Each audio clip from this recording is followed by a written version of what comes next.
a terrible ordeal on June 10 and August 24 to September 8, 2024 during the 16-day siege of KOJC compounds. These events are shocking to the Filipino psyche because such actions are uncharacteristic of our culture. This lack of compassion, respect, honor, and dignity displayed by our law enforcers is profoundly un-Filipino. As a former president, Tatay Digong pursued criminals to protect the Filipino people. Under his leadership, we experienced relative peace and order. The economy thrived, citizens felt secure, and law-abiding Filipinos like us were happy and grateful. Illegal drugs were curtailed. Criminals and drug addicts lived in fear, and we could walk freely at any time of day or night. It is utterly un-Filipino to treat him with disrespect and strip him and his family of their dignity. For God's sake, he was the former president, and his daughter, the current vice president, is also being treated poorly. Unlawfulness and illegality seem to dominate today's landscape. I am praying for divine intervention to protect us not only from criminals, but also from those in power who should be using their authority to safeguard the Filipino people instead of oppressing and persecuting them. Let us all pray for peace, love, and compassion to reign in our beautiful land once more, a land where law-abiding and God-fearing citizens feel safe and protected by the authorities we elected in the office. We must pray for unity among our divided people and work to eradicate hate, jealousy, greed for money, and greed for power, the roots of all evil. May the fear and love of God reign supreme in the hearts of our nation's leaders. God Almighty will save the Philippines. To God be the glory, para sa Diyos at Pilipinas nating mahal, by Pastor Apollo C. Quiboloy. Mga kababayan, may isa po pong mensahe ang ating pinakamamahal na pastor. Ito po, Tagalog version naman po. Sabi ko nga po, napakalapit po at nakatalik na kaibigan ni pastor. Kaya po parang, sabi nga niya, parang namatayan ang feeling niya. Parang may vacuum. Kaya tayo po lahat, we feel the same way, we empathize po. So ito po ang mensahe ni pastor.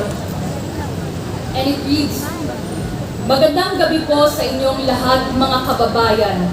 Lahat po ng ating pagkakaisa ngayon sa prayer rally dito sa Iwasang Bonifacio ay para sa ating minamahal na bansa at sa ating former President Pangulong Rodrigo Roa Duterte na ngayon ay nasa Hague, Netherlands upang siya ay litisin sa mga sinasabing akusasyon o kasalanang kanyang ginawa.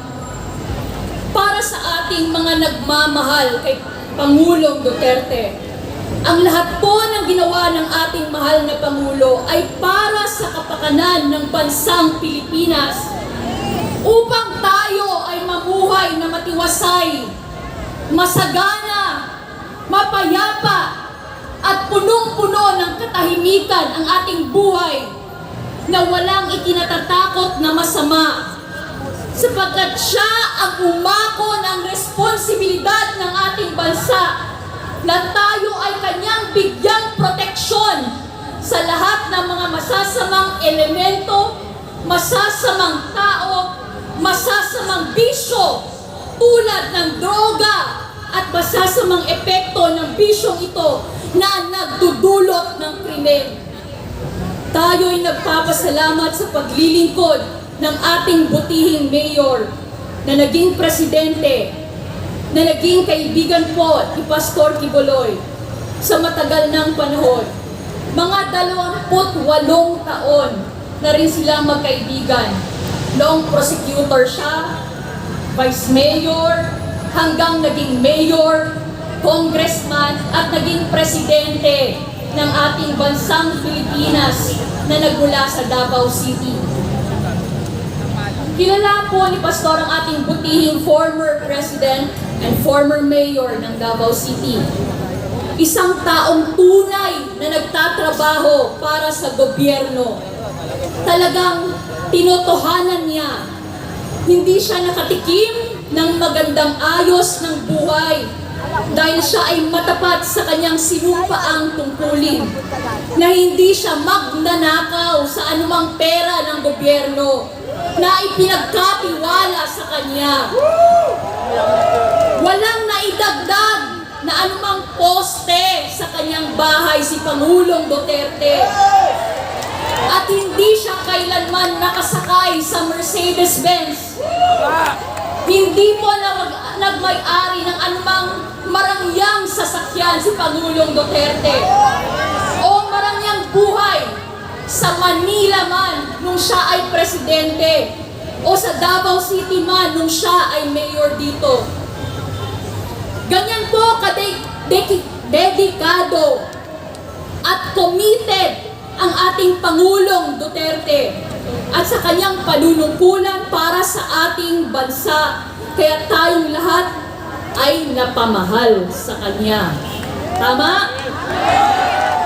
Lalong-lalo na nung siya ay naging presidente upang pamahalaan ang buong bansa ng Pilipinas with 115 to 120 million Filipinos.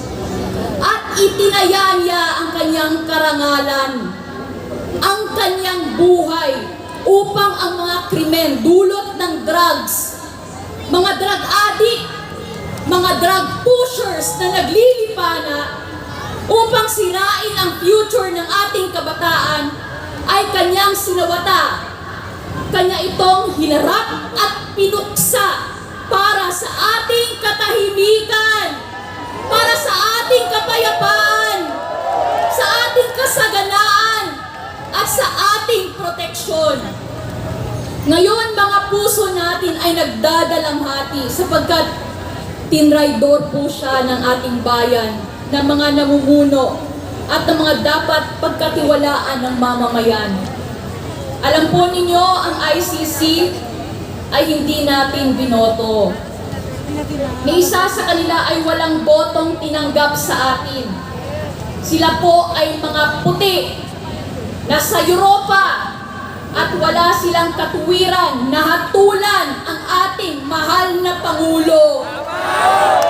At kung bakit siya ay pinilit na dinala doon sa ibang bansa, sa Hague, Netherlands, upang litisin, it's beyond me sapagkat para sa akin, iyon ay illegal. Sapagkat ang pinaglilingkuran niya ay hindi naman ang mga puting ito. Ang pinaglilingkuran niya ay ang 120 million Filipinos at tayo ang bumoto sa kanya at sa atin siya dapat managot. Ngayon, ang focus po ng ating dalangin ngayon ay ang ating former president, our beloved President Rodrigo Roa Duterte, na tinangay. Ito'y isang kidnapping because he was taken away without a proper procedure at labag sa kanyang kalooban. Hindi po dinaan sa mga pamamaraan ng rule of law ng ICC or ng ating bansang Pilipinas. So, it's akin to kidnapping or extraordinary rendition na sinasabi ni Pastor. Kaya't manalangin tayo na babaliktad ang mga desisyon ng ICC. Hindi naman natin to binoto upang hatulan ang ating Pangulong ibinoto. So, ipanalangin po natin maabswelto lahat itong mga pinaggagawa nila. Technically po, talagang hindi po dapat na manatili doon na matagal si Pangulong Duterte. Kailangang iuwi na nila dito ang ating Pangulo. Manalangin po tayo! Kaya ang ating prayer for Tatay Digong is, bring him home! Bring him home! Bring him home! Bring him home! Bring him home! Kailangang maibalik na siya dito. Dudulog tayo sa ating Panginoong Diyos.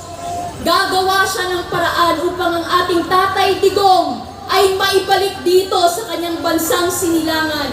At dito niya ialay ang kanyang buhay.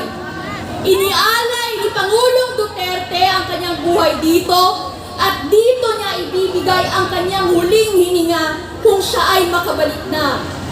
Kaya ito ang ating mga dalangin ngayon para kay Tatay Digong, na siya ay maibalik kaagad-agad dito sapagkat puro mali po ang procedure ng gobyerno na pinagtaksilan siya at ang ICC na hindi naman talaga ayon sa kanilang mga pamamaraan. Anong silbi ng ating mga korte dito? Dahil lang siya ay malakas? Dahil lang si Pangulong Duterte ay mahal pa rin ng mga tao? Almost all Filipinos, kaya't ginaganito po siya? Kaya't idalangin po nating makabalik siyang muli. At sa ating dalangin ito, masinsingang dalangin para sa kanyang kalusugan, sa kanyang buhay at proteksyon ng mga anghel. At maibalik siya ng may kalakasan sa kanyang pangangatawan. Makita pa natin siya ay buhay na ibabalik dito, iyon ang ating matindi at masinsinang mga dalangin ng pagkakaisa. Mga kababayan, para po sa ating mga God-fearing and law-abiding citizens, mahal na mahal po natin si Pangulong Duterte.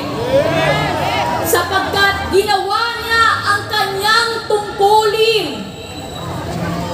Ngunit, sa mga drug addict, sa mga kriminal, sa mga drug lords, para sa mga drug pushers, para sa mga CPP, NPA, NDF na pumapatay na walang habas, si Pangulong Duterte ay naging kalaban nila at ginagawa pang narrative na sila ay mas mabuti kaysa sa ating Pangulo at ngayon ay lumugar sa panahong ito. Nagkaroon sila ng pagkakataon na mahawakan ang renda ng ating gobyerno at siya ngayon ay inusig, siya ngayon ay sinikil, siya ngayon ay ginawan ng hindi karapat-dapat. Kinuha po ang karangalan ng ating Pangulong Duterte. Kinuha po ang kanyang dignidad. Katulad po ng ginawa sa Kingdom of Jesus Christ at kay Pastor Apollo Kibuloy. Remember po, the 16 days siege sa aming compound. Religious compound po.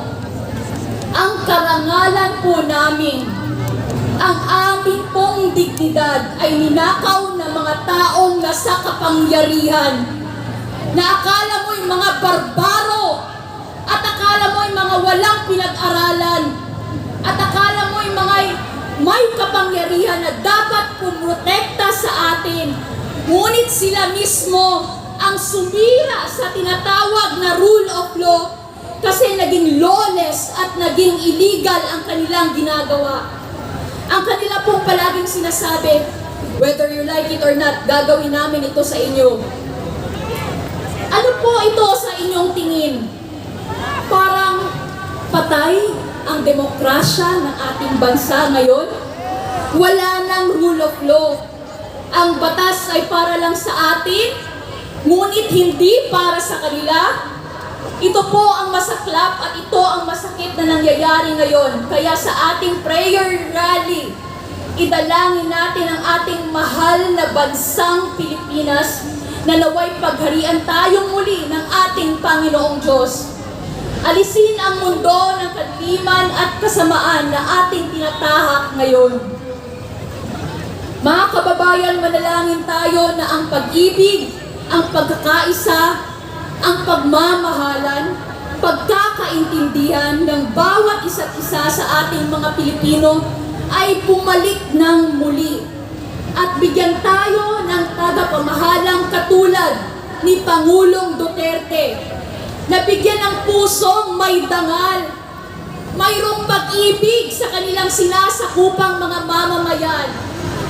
Kaya tayo ngayon, magkakaroon po tayo ng prayer rally, dumudulog po tayo sa makapangyarihang Ama. Luluhod po kung pwedeng lumuhod sa kanilang mga bahay sapagkat siya lang po ang ating makapangyarihang Ama ang may hawak ng lahat ng sitwasyon sa ating buhay na naway baguhin, na naway kaawaan naman tayo, na naway bigyan na naman tayo ng grasya upang ang ating bansa ay sakupin na naman ng kaliwanagan at katuwiran, ng katapatan at ng mabuting pamahalaang magiging gabay natin, magiging ilaw na katulad ng sinabi ng ating Panginoong Diyos.